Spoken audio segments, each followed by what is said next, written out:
Olá pessoal, bem-vindos à Escola Fácil com a ProShark, onde aprender é legal e divertido. Se a pandemia bugou seus estudos, aqui é o lugar certo para recuperar o tempo perdido. Então, inscreva-se no canal, ativa o sininho e dê um like neste vídeo. Tudo bem? Prontos para aprender? Então, vamos lá! Bom, então vamos começar a nossa revisão do que foi o segundo bimestre, certo? Um dos primeiros conteúdos que a gente estudou foi sobre evolução, tá? E aí, primeira coisa que a gente tem que entender é o que é essa tal da evolução, que muitas pessoas falam e às vezes no dia a dia esse termo é usado de maneira equivocada, de maneira errada, tá bom? Primeira coisa, um organismo não evolui. Não existe esse termo, por exemplo, a girafa evoluiu. Não existe isso. O que acontece é um processo. Quando a gente fala que alguma coisa evoluiu, muita gente assiste Pokémon, né? Eu gosto, por exemplo, de Pokémon. No Pokémon eles costumam falar, o Pichu evoluiu para Pikachu e depois evoluiu para Raichu, sei lá, certo? Então, isso não se aplica na biologia, isso não se aplica nas ciências, tá? Por quê? A evolução, ela é um processo de modificação e adaptação que acontece ao longo do tempo, tudo bem?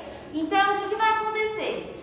Os fatores naturais vão exercer pressão sobre os seres vivos. Por exemplo, houve um derramamento de lava vulcânica e matou todos os seres que não conseguiam nadar, que não conseguiam fugir para a água, e todos os seres que não voavam, por exemplo.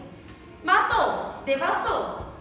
Morreu todo mundo? Não, porque os seres que conseguiam fugir, fugiram, certo? Então isso já mostra que esses seres estavam mais adaptados a mudanças como um derramamento vulcânico, enquanto que outros não estavam. Mas isso foi um desastre natural. Naturalmente, a gente tem outros fatores que exercem pressão. Por exemplo, quantidade de alimento, capacidade de construção de ninho. Tem seres que usam outros seres como parasitas mesmo. Então, por exemplo, existe um passarinho que se chama chupim. E esse passarinho, o que ele faz? Ele entra no ninho de outro, joga os ovos daquela ave fora, tipo, ele pega, ele consegue com o bico pegar e arremessar esses ovos para fora do ninho. Ele bota os ovos dele dentro desse ninho e aí a fêmea que achou que aqueles ovos eram dela, volta e choca. Então ela cuida de filhotes que não são dela e aí o chupim depois, essa ave depois, às vezes ela até come a ave que estava cuidando dela. Entenderam a situação? Isso tudo para mostrar que existem seres que estão muito bem adaptados ao ambiente e que são às vezes muito melhores do que a gente. Uma prova disso são as bactérias. As bactérias, elas são seres microscópicos. A gente não tem nenhuma, digamos assim, dependendo da bactéria, a gente não tem armas contra ela. Então, a gente poderia dizer que as bactérias estão mais adaptadas e elas estão mais avançadas no processo de evolução do que nós, por exemplo. Tanto que, dependendo da infecção bacteriana, a gente morre sem ter nenhuma força contra ela. Tudo bem? Então, não digam que um ser evoluiu. A evolução acontece ao longo do tempo, nas populações, nas gerações. Tudo bem? Nunca um ser individual evoluiu. Deu para entender isso? E como que a gente sabe, né, que existe evolução? A gente sabe disso porque algumas evidências, alguns registros que nos mostram que houveram mudanças ao longo do tempo. O primeiro registro que a gente tem são os fósseis. E aí, o que a gente pode classificar como fóssil? Qual que é a definição de fóssil?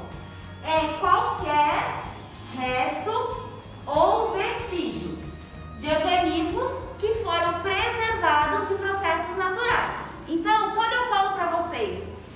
Resto, eu tô pensando num osso, eu tô pensando numa carcaça, eu tô pensando num crânio, eu tô pensando em estruturas daquele organismo.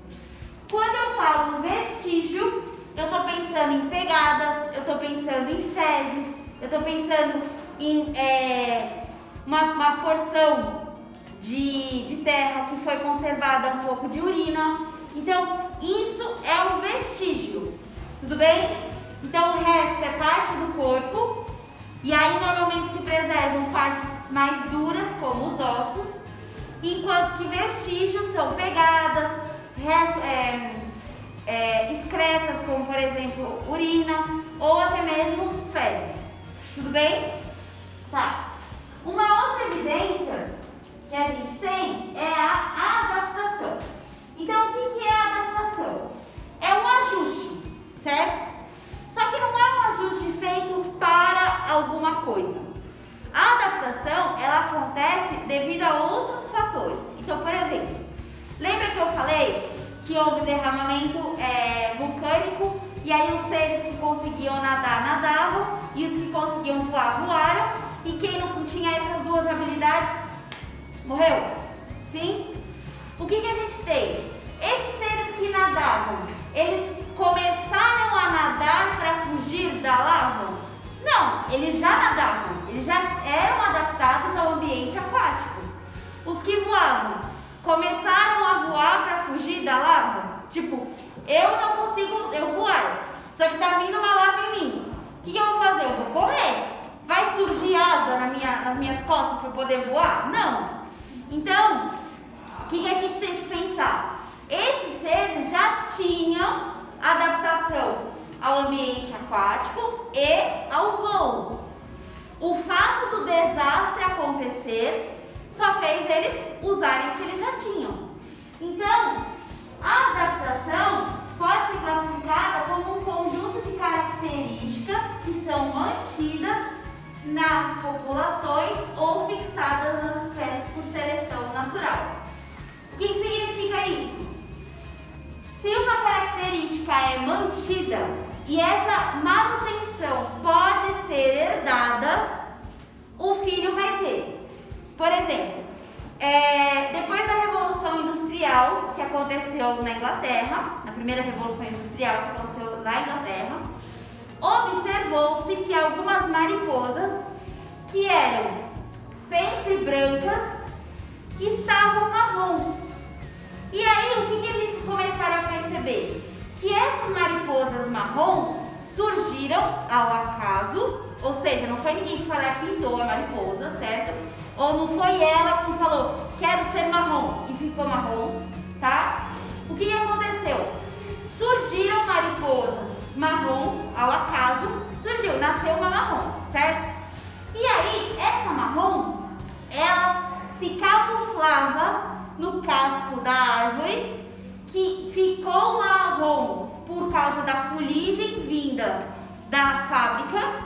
Então imagina, a árvore ela era um tom clarinho, um marrom bem clarinho assim, quase branco, certo? O tronco dela. Com a Revolução Industrial, o que aconteceu? Fumaça.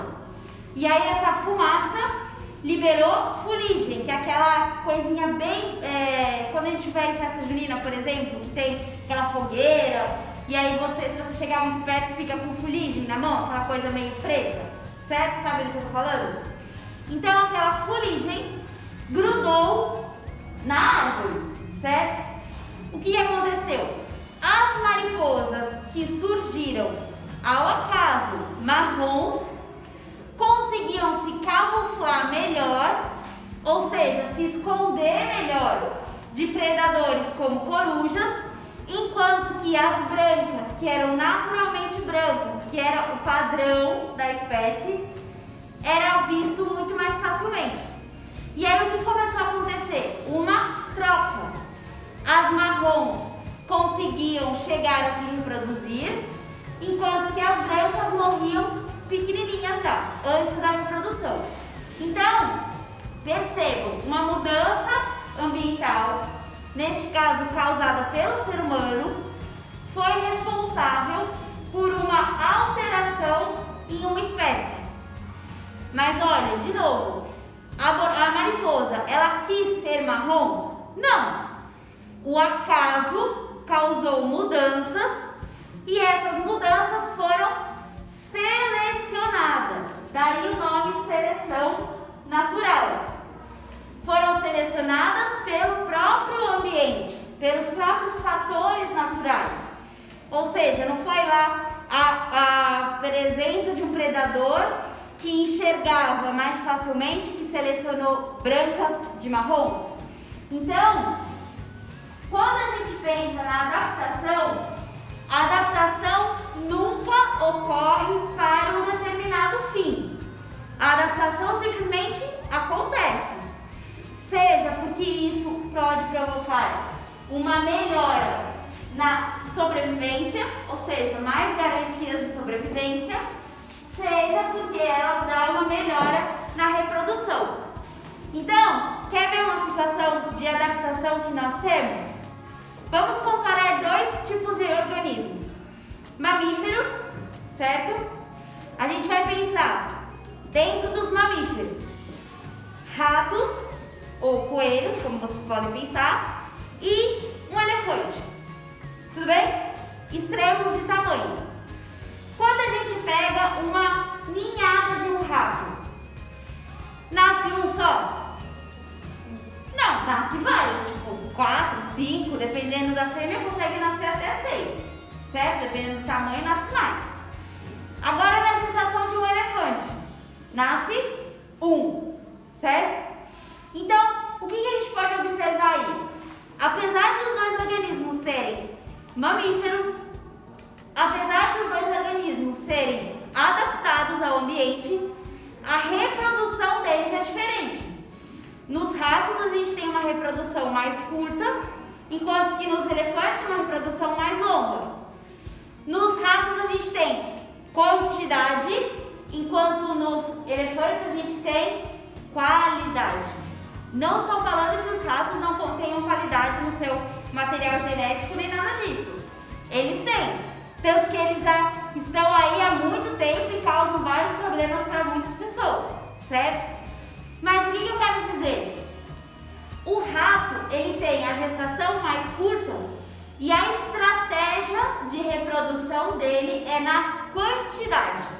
Então, é aquela coisa, vou encher de rato, porque pelo menos um vai sobreviver, certo? Então a fêmea vai dar cria lá, sei lá, 5 e pelo menos um sobrevive para perpetuar a espécie. Enquanto que o elefante não. A gestação do elefante é muito mais longa e quando o bebê nasce, ele já é maior, já tem uma força, já tem um porte maior. Óbvio que ele não tem a malícia que ele vai desenvolvendo ao longo do tempo, mas a estratégia da mãe é proteger esse filhote. Então, se vocês observarem o perfil do cuidado parental, já é diferente também. A fêmea, a fêmea do rato, por exemplo, a rata, vamos supor, ela dá cria, cuida lá, sei lá, no primeiro mês, dá o leite lá pra eles, às vezes nem um mês dá, e já quer despachar o rato, ela não quer cuidar dele. Enquanto que numa elefanta, por exemplo, tem-se registros de que ela cuida dele até uns 2, 3, 4 anos. Até aquele bebezinho, ela ter certeza que aquele bebezinho vai conseguir sobreviver. Então, isso é uma forma de adaptação diferenciada em que a reprodução dos organismos tem estratégia diferente. Mas significa que os dois não estão adaptados? Não. Tanto o elefante quanto o rato estão aí. Pelo menos enquanto o ser humano não matar todos eles, né? Mas até aí, eles estão. Então, se eles estão vivos e a gente conhece, significa que eles estão adaptados. Tudo bem? Deu para entender o que é adaptação? Tá. Uma outra situação que nos dá a ideia, né, de que a evolução existe, são as semelhanças que são observadas entre as espécies. Então, agora há pouco eu falei o exemplo dos mamíferos, rato e elefante.